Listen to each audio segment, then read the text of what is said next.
Jambatan Muara Lasa yang dibuka kepada umum sejak 9 Januari lalu merupakan hadiah cukup bermakna buat penduduk Daro dan Matu di bahagian muka. Kemudahan yang ditunggu selama ini pastinya menggamit keterujaan anak rantau pulang berhari raya.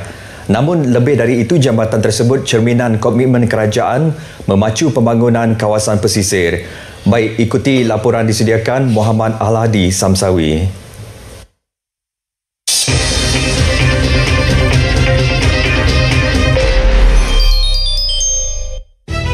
Pembinaan jambatan sepanjang 2.4 km ini melibatkan pembiayaan hampir 600 juta ringgit.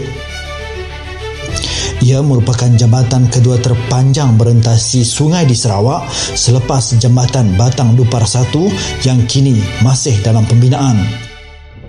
Di kawasan berhampiran, 3 lagi jambatan sedang dibina, iaitu Jambatan Batang Paloh, Jambatan Igan dan Jambatan Batang Rajang, Jalan Pasi, Tanjung Manis.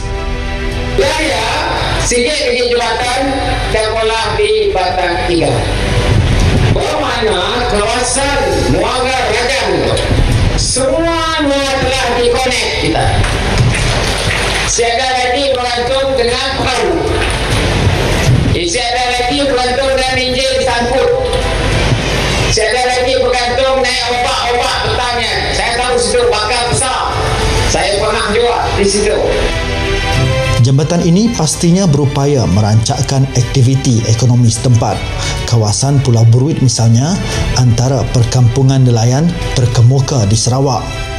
Pemasaran hasil laut akan menjadi lebih mudah selain membuka peluang lebih luas bagi aktiviti perniagaan dan keusahawanan. Perubahan yang begitu mendadak sekali. Dan kita lihat pertambahan kenderaan orang datang ke Daro semakin bertambah. Perniagaan di Daro itu, boleh tanya dalam masyarakat Daro, sekarang ini memang makin bertambah maju. Pergerakan penduduk juga kini menjadi lebih mudah.